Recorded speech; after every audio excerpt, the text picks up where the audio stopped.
Hello students, welcome to GNV learning portal. MSc physics entrance coaching లో భాగంగా problem solve చేద్దాం.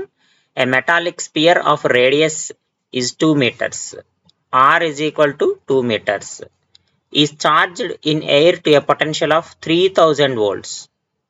Calculate the energy stored by the sphere. ఇక్కడ spear అని ఇచ్చాడు కాబట్టి మనం స్పెరికల్ కెపాసిటర్ గా తీసుకోవాలి. స్పెరికల్ కెపాసిటర్ యొక్క కెపాసిటెన్స్ 4πε0r అవుతుంది. So 4πε0 value 1/9 into 10 to the power of 9 into 2 అవుతుంది.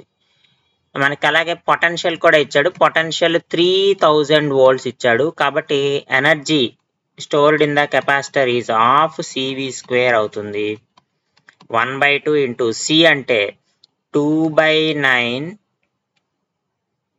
into 10 to the power of 9 into 3000 whole square అవుతుంది. సో దీన్ని సింప్లిఫై చేస్తే 1/2 into 2/9 into 10 power 9 into 3000 into 3000. ఈ 339 ఈ 9 క్యాన్సిల్ అవుతుంది, 2 క్యాన్సిల్ అవుతుంది.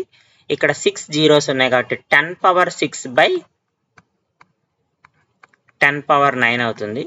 సో 6 minus 9 అంటే -3 కాబట్టి 10 power of -3 joules అవుతుంది. So total energy stored in the spear ఎంత అంటే 10 power of -3 joules.